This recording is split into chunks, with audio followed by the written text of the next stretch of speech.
Hey, good morning, my Branch Dewittians. That's what somebody said on one of the things. I have to flip this around because I don't know what the heck Cleopatra. I think she found a fly. I don't know what she's up to over there. Cleopatra, Cleopatra, what are you doing? No, I don't want you over here. All right, whatever. Okay. All right. No, I love you too. I love you too, but I'm trying to do something here. Okay. There you got your 30 seconds of Cleopatra.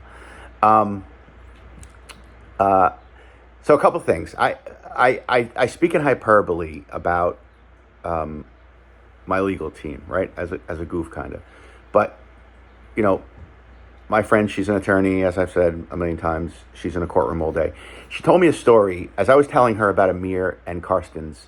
She told me a story that a judge she works for bought a piece of property and had the closing. And the judge hired an attorney to do the closing. Then the judge recused herself from every trial that attorney was going to be involved in for 10 years. That was what she imposed kind of on herself. I cannot hear any action involving that attorney for 10 years because she didn't want the look of impropriety. Which, if you relate that to Amir and Karsten's, it's nuts. How do you preside over your former law partner's case? And has the prosecution not say anything? I feel like in no other state but Florida could this happen. I love Florida and I plan to move there soon, and I like a lot of the politics that go on down there. But this good old boys network where, it's like, it just reeks of like, your fishing buddy is the judge, It's just weird.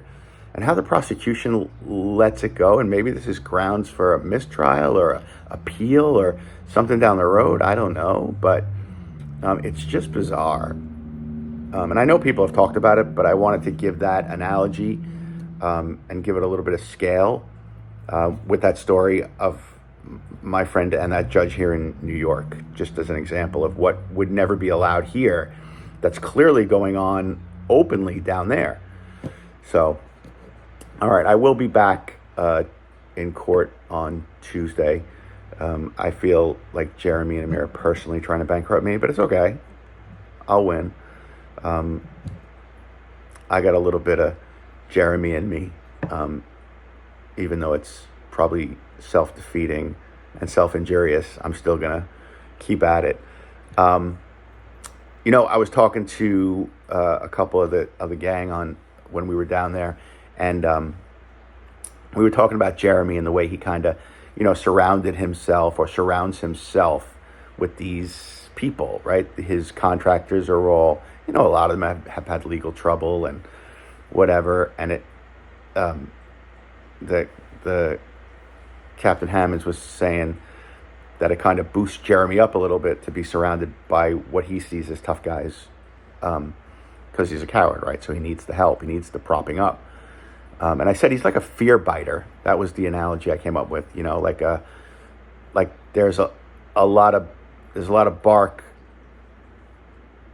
with very little bite, because he's really just making all that noise because of, again, his insecurities, right? I always talk about Jeremy's insecurities. And I do feel like there's a little bit of Jeremy in a lot of people. You try to prop yourself up. Everybody's always trying to prop themselves up, but not like Jeremy. And the other thing I wanted to say was, that analogy I use about Jeremy kicking the can down the road and lying all the time. And every time he tells a lie, it's kicking that can down the road. He's kicking that can towards a brick wall, and sooner or later, Jeremy and that brick wall and that can are going to meet, and it's coming soon.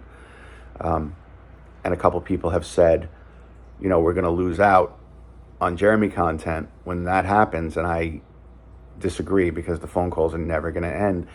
And then we can go visit him, because who the heck is going to want to deal with him anymore, right? Jen's out the door. I think she really is out the door. I don't think there's any coming back from all this. And there was some talk that Jeremy's moms were in court the other day, and I think they were lookalikes. We think they were lookalikes now. Not intentional lookalikes, although it's Jeremy, so who knows. But the idea that they were not in court, and we're now hearing these phone calls from PT and Fraudy, where he's really, really calling them out for stealing his stuff. Maybe they've had enough. We just don't know what's gone on in the phone calls between what we are listening to and what's actually happening right now. And that's going to be fun to put that puzzle together over time as those calls keep coming out. And with that in mind, I want to say, hey, please donate to Fraudy and PT to get them to pay for those phone calls. I'm going to actually do it too, because obviously I benefit. I mean, not that there's any money in it for me, but I benefit from those phone calls too. So why wouldn't I help them get them? So I encourage everybody to, if you're going to donate or do anything, give it to PT and Fraudy, please.